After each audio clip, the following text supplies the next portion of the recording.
Good afternoon, everybody. It's Saturday, November the 28th. And I guess this is going to be a long video. I have a bunch of updates to do with all stuff sledding. And anyway, and one big thing, I have to apologize for anybody that was liking the Formula 3 triple series that I was doing. Yeah, I apologize for not having any videos or anything this summer. Uh, Basically, I started a small business, and that's kind of kept me busy. And I already have a full-time job as well, so that was keeping me busy, as well as a whole bunch of other things going on, like with the property and whatnot. So I didn't get much of a chance to work on sled stuff really at all in the summertime. I only did a few little updates to the Formula 3. Um, and yeah, so that's pretty much why there was no triple series videos. And unfortunately, there's probably not going to be any more of them due to the fact that I sold the Formula 3 and all the parts. So that's one of the updates is the F3 has been sold about a week ago. A local person picked it up, and I got my asking price and everything for it, and they're taking all the parts. I still have the parts in the garage, but they'll be picking them up in the next few weeks. There's about three good truckloads worth of parts there. So yeah, just waiting on that. But the sled's gone already, and the guy seems to be pretty happy with it. And yeah, so that's that was interesting. It was admittedly a little bit difficult to let it go, but I did purchase another sled, and we'll get into that too. But I don't have a use for two sleds, and having, like, the insurance costs and all that, and the trail permits and everything. It's too much upkeep for me. Because my wife doesn't ride her own sled. She'll come two up with me, but like, yeah, we don't really have a use for two sleds, and honestly, it didn't make sense. And I needed a sled that was a little bit more versatile and not so singular focused as the F3 was. So I'm okay with the decision. I think, it was for the best, and I'm good with it. But so if anybody still has any questions about anything to do with the triples or Formula 3s or F chassis, please feel free to throw a question in the comment, or get a hold of me on Facebook or whatever, and I'll do my best to do a video or answer anything you guys might want to know. Although I'm going to admit that I will become a less reliable resource, or a less reliable resource for that subject matter as time goes on. So I won't be dabbling headfirst into that stuff firsthand anymore. So or at least not for the next little while. And so, if I can answer something, I'll try to point you in the right direction, or to the right person or resource that you can get your answer from. Because still think I'm going to be at least fairly somewhat active in the community, in the Formula 3 triple community anyway. But yeah, I won't have too much to contribute from this point on, because I don't have a triple anymore. I don't even have an F chassis or anything like that. So, yeah. So the next big update is, yes, I bought a new sled. This is a complicated topic because I really was pushing myself towards a 600 EFI in a Gen 4 chassis, and I didn't go that way. I didn't go that way at all. Like a Renegade 600 EFI, I didn't do that at all. I had many reasons for it. One of them is because I'm a tinkerer, and it's like a bit of a sickness. I can't leave anything alone. So I decided that it was probably better for me to look into the slightly used market, rather than, buying brand new for a sled, like buying brand new, paying all that money, and then going to be making changes to it anyway. So financially that didn't make a lot of sense, even though I 100% think that the 600 EFI is going to be probably one of the best configurations going in the next couple of years. I've already talked to some dealers in the area, and in Thunder Bay, like they can't keep them in stock. It's probably the best selling engine that they have. So that's really good. That to me means hopefully, some new people, new blood are coming into the sport, because that's what it needs. The sport was declining slowly and needed a new cohort of people to get active in it. And maybe with COVID and people not going on vacations and some people having some extra, like play money, maybe that kind of pushed people into the sport, or to at least explore the sport with not too much of an investment. And face it, if you don't like it, you can sell it used and get most of your money back in the next couple of years, no doubt, because the used market is wicked hot right now. It's a seller's market. You can name your price and pretty much you'll get it if your sled's in decent shape. So, so that's, I guess, some bright things about the situation this year. But yeah, anyway, I didn't go that route, and I didn't go G4. I bought an XM chassis, in fact, and I have some explaining to do. So why not a G4? Well, I rode a few more G4s since I put the first video out about the Backcountry XRS that belonged to my cousin. And I'll say this right off the bat: if I was a mountain rider or a backcountry rider strictly, would have been no question I would have went G4, because that is a phenomenal chassis for those use cases. For me, I ride my sled in a very diverse manner. So I do groom trails, I do soft snow, I do powder, I do somewhat backcountry riding.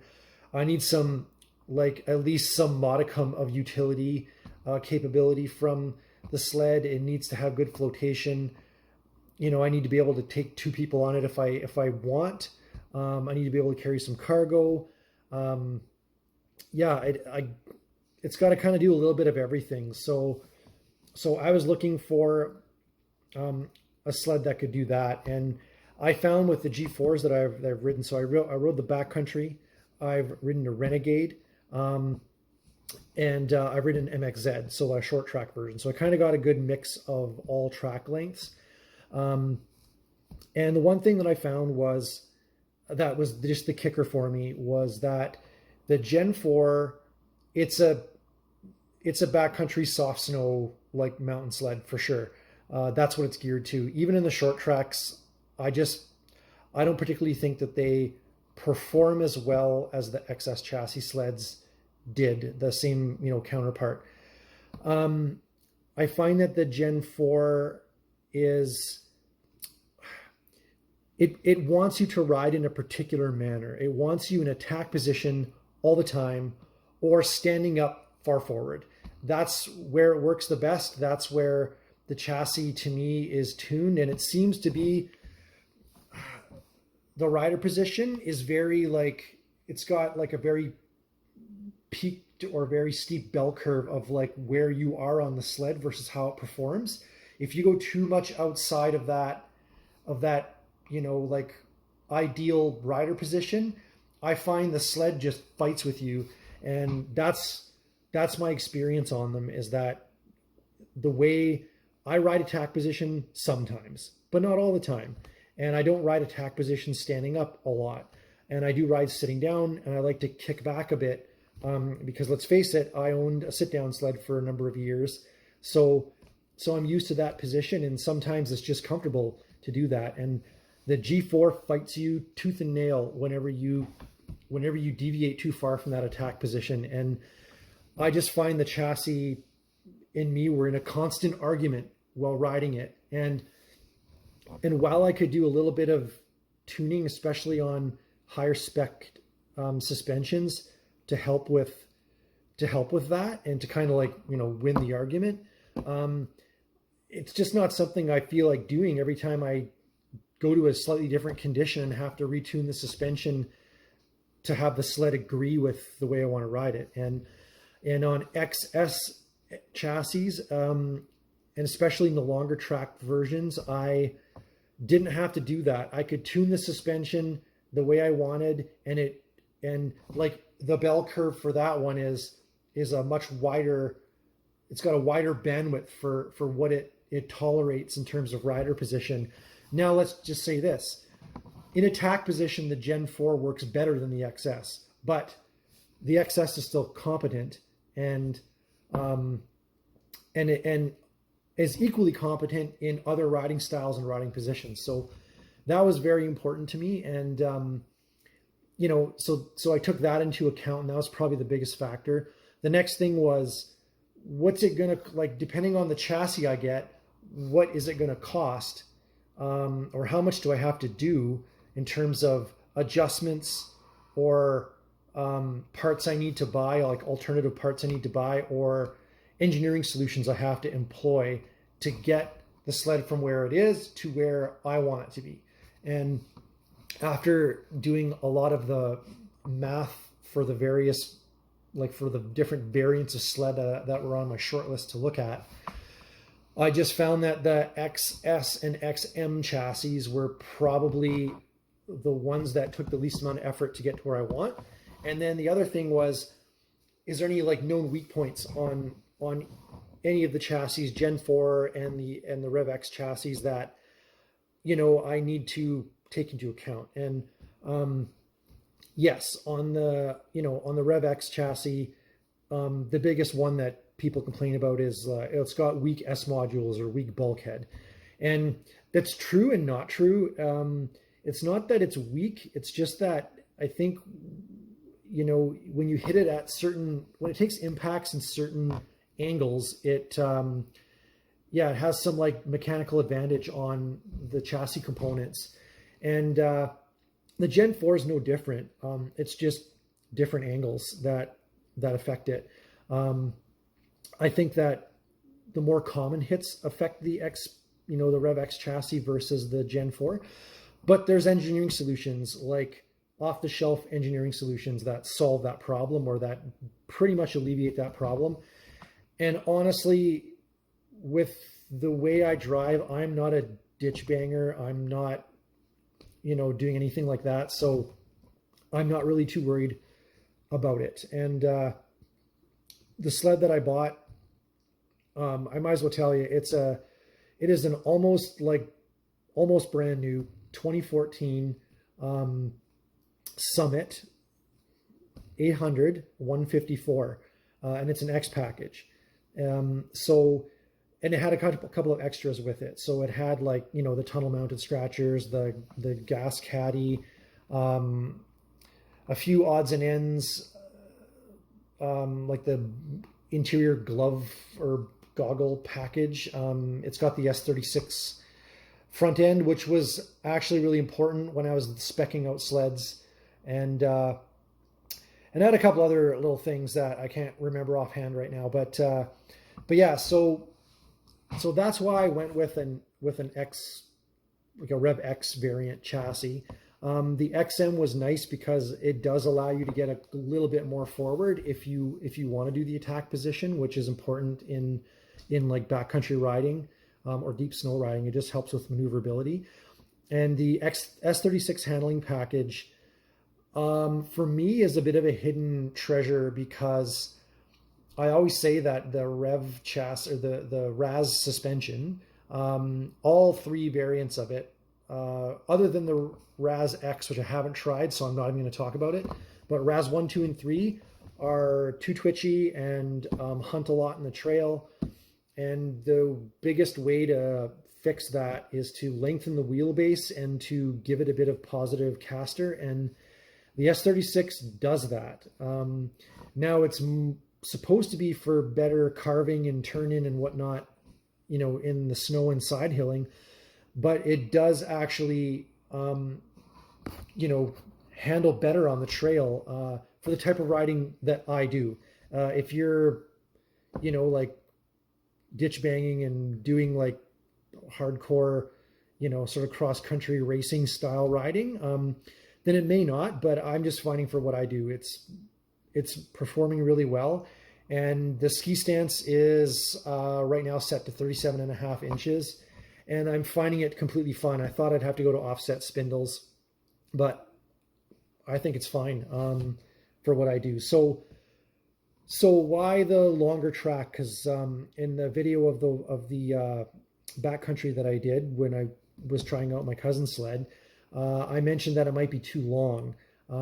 Well, sort of went back on that because I do actually think a longer track would be better for me when I actually sat down and sort of erased my biases and figured out what type of sled I would really want and be happy with. I think the problem with that sled, it was too much lug. So it was 2.5-inch lug on that thing, Powder Max track. Now, this thing does also have a 2.5-inch lug, but well, that's what it came with, but it doesn't anymore. So I changed that, and we'll go out in the garage for the second part of the video, and I'll show you the sled and kind of with the changes I've made thus far to it. I laugh calling it a Summit because it's not a Summit anymore. It's not. I desummitized it. So, and an 800. I didn't want an 800. I was looking for a 600 E-Tech, but honestly, the market where I am for the used market, have fun trying to find a 600. It's almost impossible. And the market where I am it's hard to find a used sled. There's probably 25% of what's normally out in the market. And I'm looking like in the Thunder Bay area, and the type of sleds I'm looking at are backcountries, access assaults, stuff like that. So a lot of those sleds are what I call the Hydroline heroes. So, not in the groomed trails. They're all over the Hydrolines, and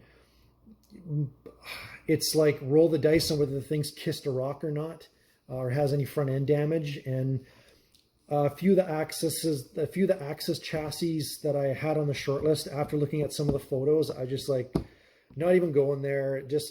They just look like they've been ridden hard. And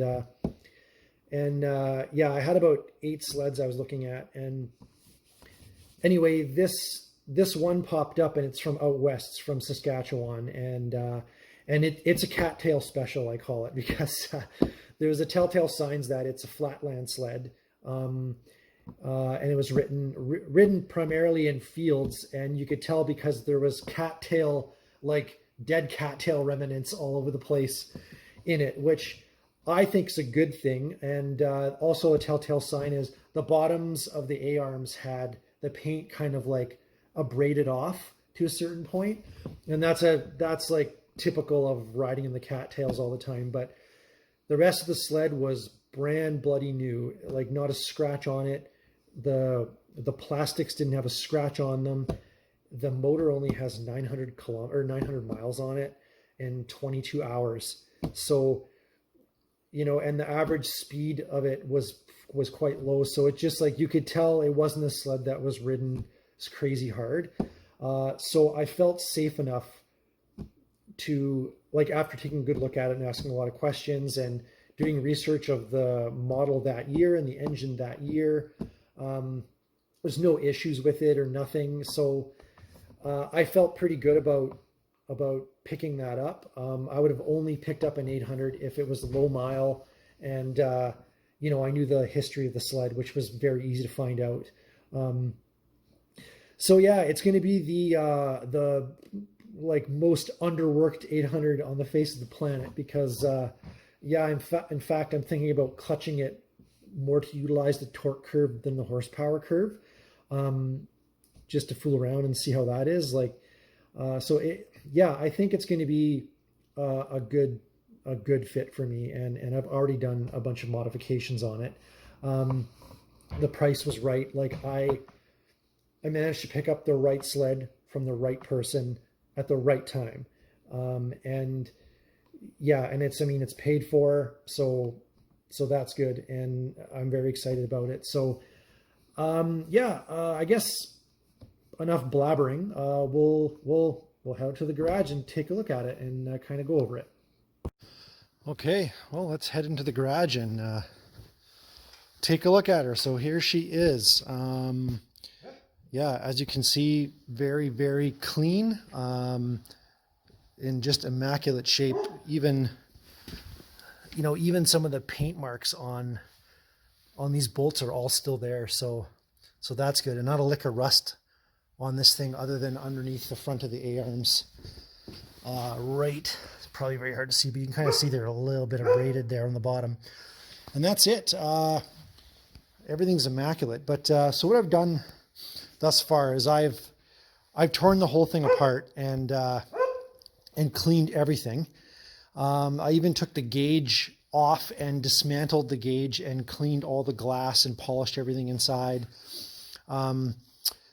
Yeah, checked all the electrical connections and things like that. I'm going to do a bit of a polish on the shiny plastics just to make them perfectly nice. But other than that, it's in perfect shape. It came with a couple of spare, like a couple of brand new BRP belts. So like that's like $300-400 there, as well as the gas caddy and the other, oh no, it's on here, sorry. This clutch bag that came on top of the CVT cover. So I'm pretty sure that's standard that year. I'm not totally sure. But anyway, starting with the track is now 1.75 inch. It is not 2.5. That is the stock track. And yes, I did cut it. So I cut every lug to 1.75 inch, and I'm gonna leave it like that. And I might need to notch the track, but I don't know. I'm going to keep it like that. I've driven 1.75s with a stiff lug like that and didn't have any problems. So I'm going to leave it like that for now. And if I do need to notch it, I will. The next thing that I did do was, you'll see that that's not the stock Helix. So this thing was clutched. It did not have the low elevation package on it. It was clutched for high elevation. The clickers, I haven't done the primary yet, but you can see the clicker is set to number 1. So, so the guy was trying to flat land it. I didn't fool around. I went right with a Dynamo Joe dual elevation clutch kit for this sled. And just prior to doing that, I did change the gearing. So the gearing is, stock was 19 top, 49 bottom. The gearing is now 23 top gear and 49 bottom. Not really much to see there. So Joey basically gave me the kit and said, yeah, it'll work with that gearing. And I said that I might even put a 25 top gear in there, depending on how well this works and you know, what type of characteristics I'm looking for. But for now, I'm going to ride it with the 23 this year, and I might just leave it, and we'll see. I'll report back.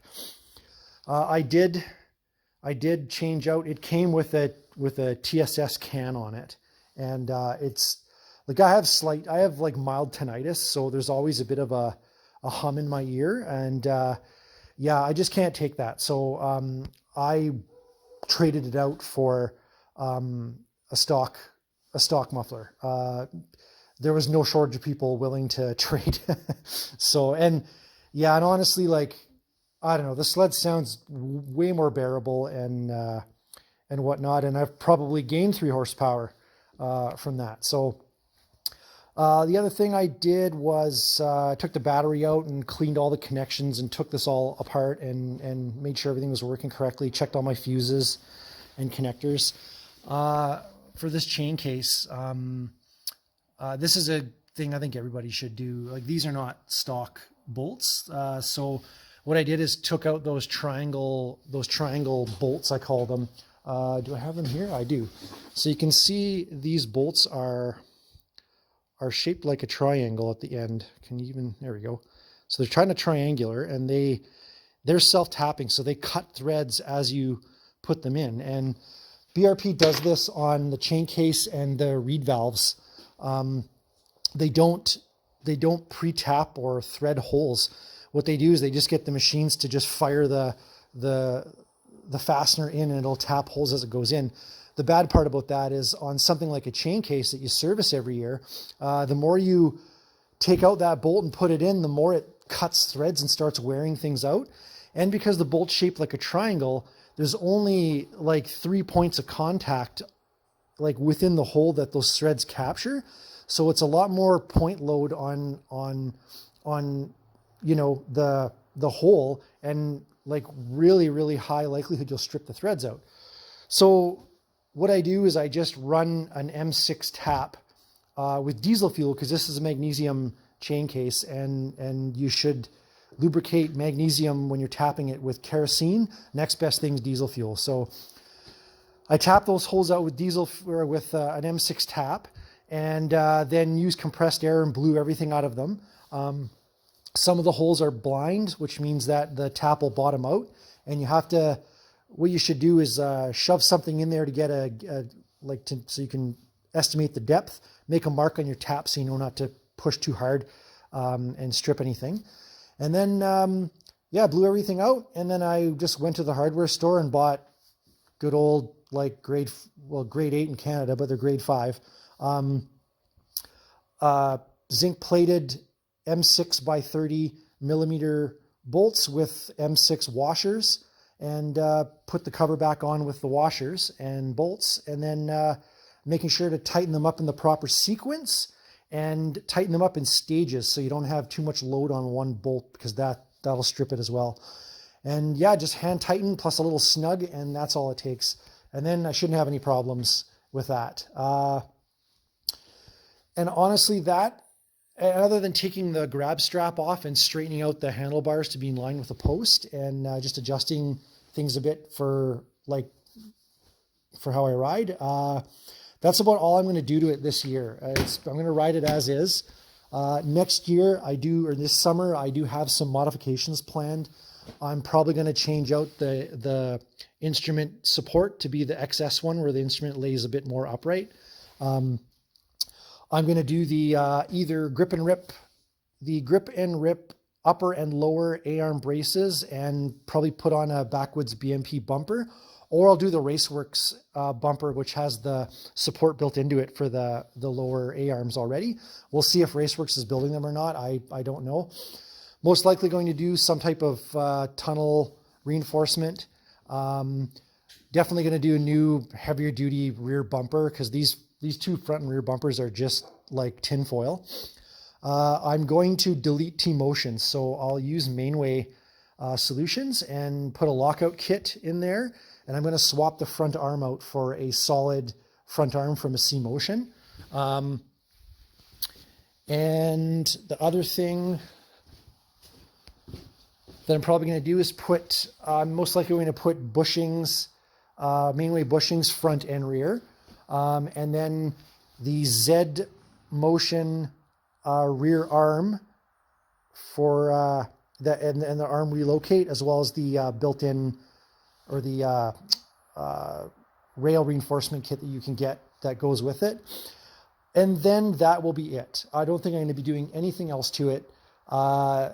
That will pretty much make it perfect for what I want to do and for how I ride. And other than getting the shocks maybe revalved or just freshened up, I'm going to ride it as is. I'm not going to do any engine mods. I'm not going to do any pipes or nothing like that. The engine makes more than enough power for what I need. And that's it. I mean, might get a medium windshield to throw on there when the days are colder and stuff. But yeah, that's it. This is the new Sled, and that's the modifications I've done and the modifications I've planned. I apologize. My garage is a pigsty right now because I'm pulling all my parts out and getting them ready to be moved, and also getting my tools organized for basically going to retool so that I can service the XM chassis completely. Yeah, and so in a few weeks things should be cleaned up quite nicely in here. And anyway, I might do an update video after. Okay, well that's about it, and I'm going to head back into the house now, and everybody have a great night.